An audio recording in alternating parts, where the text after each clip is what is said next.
Hello guys, welcome to the Netaji cut. அதாவது இன்னைக்கு என்ன ஒரு விஷயம் நான் பார்க்க போகிறோன்னு பார்த்தீங்கன்னா, உங்களுக்கு எல்லாருக்குமே தெரியும், தமிழில் பார்த்துருப்பீங்க. Delhi Capitals versus Gujarat Titans.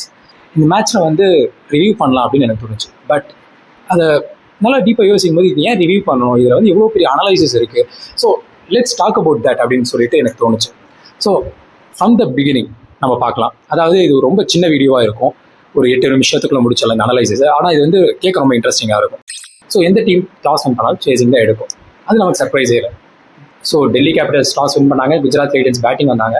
Gujarat டைட்டன்ஸ்ட batting வந்தோடனே ஒரு விஷயம் நடந்துச்சு. எஸ், ஃப்ளெமிங் சொன்னது உண்மை. ஏன்னா இதுக்கு மேலே ஆங்கரிங் ரோல் பண்ணுற பேட்ஸ்மேன் தேவையே இல்லை தான். ஆனால் அந்த ஆங்கரிங் ரோல் அப்கிரேட் ஆயிருக்கு. ஸோ நம்ம ஜாப்லாம் சொல்லல, ஏஐ வந்துருச்சு மாற்றணும்னு சொல்லுவாங்கல்ல, ஆனால் நம்ம ஜாப் அப்டேட் பண்ணணும். சேம் திங் இன்னைக்கு நடந்துச்சு. ஸோ என்னென்னு பார்த்தோம்னா, ஓப்பனிங் சாய் சுதர்ஷன், சுப்மன் கில் உள்ளே வராங்க. உள்ளே வந்த உடனே அவங்க அடிக்க ஆரம்பிக்கிறாங்க means Sai Sudharsan first over Mukesh குமாரை டேக் ஓவர் பண்ணுறாரு, 2 பவுண்டரி அடிக்கிறாரு. அடுத்த ஓவர் போடுறாங்க, அடுத்த ஓவர் சுப்மன் கில் பொறுமையாக ஆங்கரிங் பண்ணுறாரு. அதுக்கு அடுத்து ஒரு சாய் சுதர்ஷன் மறுபடியும் பேட்டிங் வராரு, அடிக்க போறாரு, போல்ட் அவுட் ஆறாரு. அதுக்கு அடுத்து இறங்கினார் ஜாஸ் பட்லர் வந்ததுலேருந்து அடி பொழக்கிறாரு. ஆனால் இன்னொரு பக்கம் சுப்மன் கில் நின்றுக்கிட்டே இருக்காரு.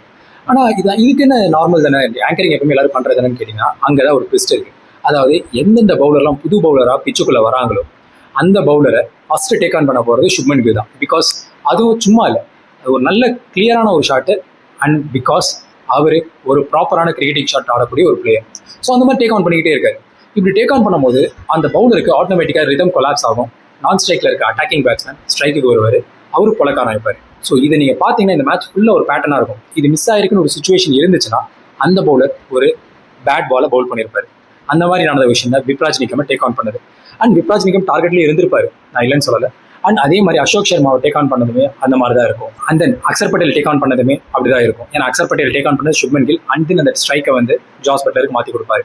அண்ட் தென் அடுத்த விஷயம் பார்த்தீங்கன்னா, Kuldeep Yadav first take on பண்ணது சுப்மன் கில் அண்ட் ஸ்ட்ரைக்கை மாற்றி கொடுப்பாரு. அது வாஷிங்டன் சுந்தருக்காக இருக்கட்டும், இல்லை ஜாஸ் பட்லருக்காக இருக்கட்டும், அந்த மாதிரி மாற்றி இந்த விஷயம் நடந்துகிட்டே இருந்துச்சு இந்த மேட்ச்ல.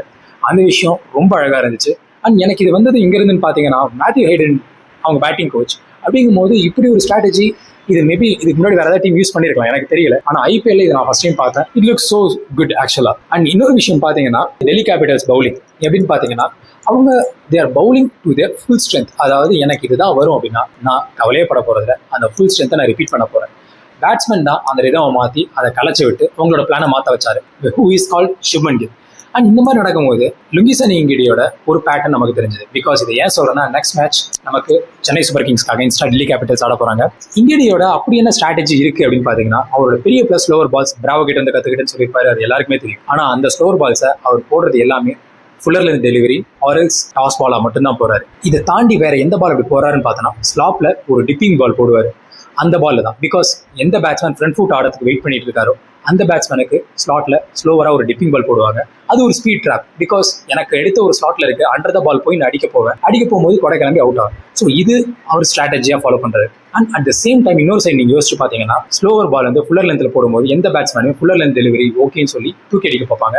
அங்க மேலே இருக்கிற பால் கேட்ச் ஆகும். அண்ட் இன்னொரு விஷயம், ஃபாஸ்டர் பால் போட்டுட்டு அடுத்த பால் ஸ்லோவர் பால் போடுறாரு, இல்லைனா கண்டினியூஸாக ஸ்லோவர் பால் போடுறாரு. இது எல்லாருக்கும் தெரிஞ்சதுதான், இது பெரிய சர்ப்ரைஸ் இல்லை. ஏன் ஸ்லோவர் பவுன்சர் போட மாட்டாரான்னு கேட்டா, இது வரைக்கும் அவரோட பிளான்ல இதுதான் மேக்ஸிமமா இருந்திருக்கு. ஸ்லோவர் பவுன்சர் போட மாட்டான்னு கேட்டா டெஃபினட்டா போடலாம். அவர் ஹார்ட் லென்த்லயும் போடக்கூடிய பவுலர் தான். 140 வரைக்கும் அவர் கிளாக் பண்றாரு. So it can be, but percentage of slower balls இந்த 2 ஸ்லாட்ல தான் சொல்ல வரேன். And at the same time Delhi Capitals அவங்களோட ஃபீல்டிங்கை வந்து ரொம்ப ஸ்ட்ராங்கா பிளேஸ் பண்ணியிருந்தாங்க. அதாவது லாங் ஆன் லாங் ஆஃப்ல கடைசி ஓவர் வரைக்கும் 2 பேர் மட்டும் தான் நின்னாங்க, கிறிஸ்டியன் ஸ்டப்ஸ், டேவிட் மில்லர்.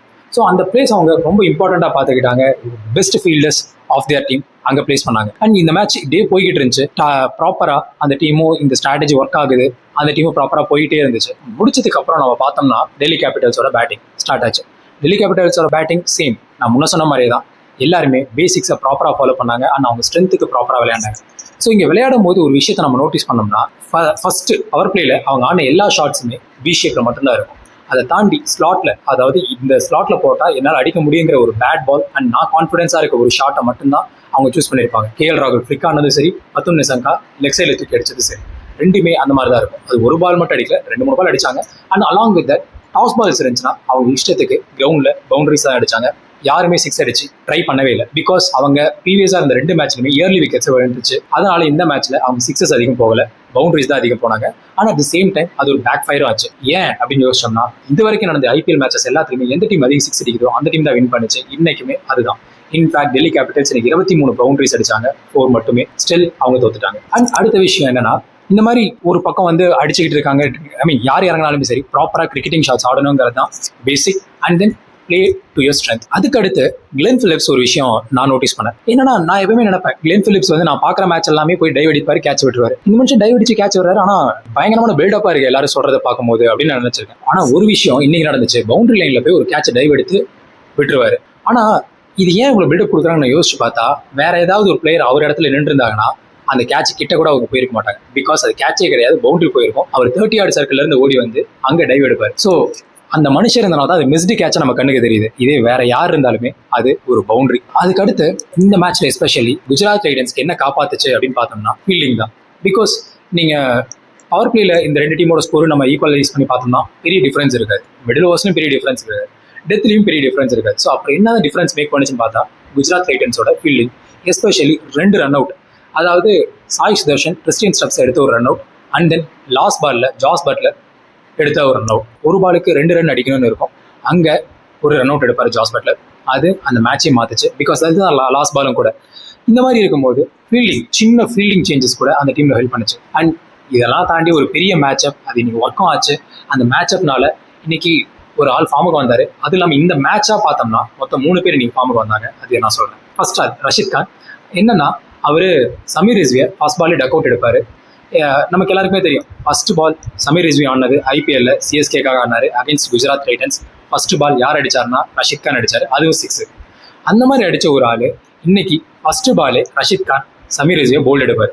அதுவும் எங்கன்னா டெல்லி கேபிட்டல்ஸோட ஹோம் கிரவுண்ட்ல ஃபெரோஷா கோட்லால. அண்ட் ஃபெரோஷா கோட்லால ரஷீத் கானுக்கு ஒரு இம்மென்ஸ் ரெக்கார்ட் இருக்கு. அண்ட் அந்த ரெக்கார்ட் இன்னைக்கு கண்டினியூ ஆயிருக்கு. எக்கனாமி 4+ தான் இருந்திருக்கு. ஐ மீன் 4 to 5 தான் இருந்திருக்கு. And he took 3 wickets. 3மே இம்பார்ட்டண்டான விக்கெட் கூட. ஸோ அந்த மாதிரி ஒரு ப்ராப்பரான ஒரு ஃபார்முக்கு அந்த மாதிரி ரஷீத் கான் எனக்கு தெரிஞ்சது. ஆர் அந்த கிரவுண்டில் அவருக்கு இருக்கிற லக் ஃபேவர் அது ஒர்க் ஆச்சா அப்படிங்கிறதும் நம்ம அடுத்த மேட்சை பார்க்கும்போது தான் தெரியும். அண்ட் இன்னொரு விஷயம் பார்த்தீங்கன்னா, ஜாஸ் பட்லர் இன்னைக்கு ஃபார்முக்கு வந்தார். சும்மா இல்லை, sometimes it take only 1 shot to get your wavelength or form அப்படின்னு சொல்லுவாங்க. ஸோ அந்த மாதிரி அந்த ஒரு ஷாட் ப்ராப்பராக விடும். ஹூ நோஸ், எனக்கு வந்து ஒரு ஷாட் பிடிக்கும், உங்களுக்கு ஒரு ஷாட் பிடிக்கும். அந்த ஷாட்டு ஒரு கஷ்டமான பாலாக இருக்கட்டும், இல்லை ஒரு ஈஸியான பாலாக கூட இருக்கட்டும், அது மிடில் ஆஃப் தி பேட்ல பட்டு ஒரு 6 போகும்போது, இல்லை பவுண்டரி போகும்போது, இல்லை ப்ராப்பராக டிரைவ் ஆடும்போது ஒரு கான்ஃபிடன்ஸ் வரும். அந்த கான்ஃபிடன்ஸ் இந்த ஃபார்ம் மறுபடியும் ரீகெயின் ஆகும். அந்த மாதிரி பால் அவர் வந்தவொடனே ஒரு 6 அடிப்பார். அந்த 6ல இருந்து முகேஷ் குமார் தான் அடிப்பார். வந்த உடனே அங்கேயே தெரிஞ்சிருக்கும் மனுஷன் நீ சொல்லி வச்சுட்டு வந்திருக்காருன்ற மாதிரி. அந்த அளவுக்கு சூப்பரான ஜாஸ் பட்லர். அண்ட் அதுக்கு அடுத்து கேஎல் ராகுல் அதே மாதிரி தான். நீட் அண்ட் கிளாசி கேஎல் ராகுல். அந்த வி ஷேப்ல அவர் அடிச்சதும் சரி, அதே மாதிரி அந்த ஃபிளிக் ஷாட்ஸ் அடிச்சதும் சரி, கடைசி வரைக்கும் மேட்ச்ல ஒரு டெம்போ கண்ட்ரோல் ப்ராப்பரா இருந்துச்சு. எந்த ஷாட்டுமே வந்து கண்ட்ரோல் இல்லாம போன மாதிரியோ எட்ஜ் ஆகி போன மாதிரியோ இல்லை. எல்லாமே ப்ராப்பரா கண்ட்ரோல்டா இருந்துச்சு. நம்ம சொல்லலாம் பிச் அப்படின்னு சொல்லலாம். பிச்சு இருந்தாலுமே அந்த கண்ட்ரோலுக்கு கிடைக்கிறது வேற ஒரு விஷயம். Control still a count. And இதெல்லாமே இந்த மேட்ச்ல வந்து இன்னைக்கு ரொம்ப ஒரு இம்ப்ரெசிவா இருந்துச்சு. ஸ்ட்ராட்டஜிஸா வந்தாங்க, 2 டீமுமே அவங்களோட ஸ்ட்ராட்டஜி வந்தாங்க. அந்த எந்த ஸ்ட்ராட்டஜி வின் பண்ணுச்சுங்கிறது தான் இன்னைக்கு மேட்சே இருந்துச்சு. அண்ட் ஒரு எட்ஜில் தான் வின் பண்ணாங்க. பிகாஸ் 1 run வித்தியாசத்தில் ஜெயிச்சாங்க. அதனால சொல்ல வரேன், இந்த 2 டீமுமே இன்னைக்கு எனக்கு தெரிஞ்சு தி வென். அண்ட் இன்னொரு விஷயம்னு பார்த்தோம்னா, இதில் கொஞ்சம் டீப் அனலைஸ் பண்ணீங்கன்னா 2 டீமுமே ஒரு விஷயத்துல காமனா இருக்கும். இந்த டீமுக்கு ஃபர்ஸ்ட் லூஸ், இந்த டீமுக்கு ஃபர்ஸ்ட் வின். குஜராத்துக்கு ஃபர்ஸ்ட் வின், டெல்லி கேபிட்டல்ஸ்க்கு ஃபர்ஸ்ட் லூஸ். அண்ட் ஃபர்ஸ்ட் வின்னாவே இருந்தாலுமே ஃபர்ஸ்ட் 2 மேட்ச் தோத்த மேட்ச்லையுமே அவங்க லாஸ்ட் ஓவர் வரைக்கும் போய் ஸ்ட்ரகிள் பண்ணி தான் தோத்துருப்பாங்க. அண்ட் இந்த மேட்ச்ல லாஸ்ட் பால் வரைக்கும் போச்சு அண்ட் வின்னும் பண்ணாங்க. So that's what, if you are struggling and continuously trying to prove something, it works ன்னு சொல்லுவாங்கல்ல, அந்த லாஜிக்ல இருந்துச்சு. So yeah, thank you. அடுத்த வீடியோவில் பார்ப்போம். வணக்கம்.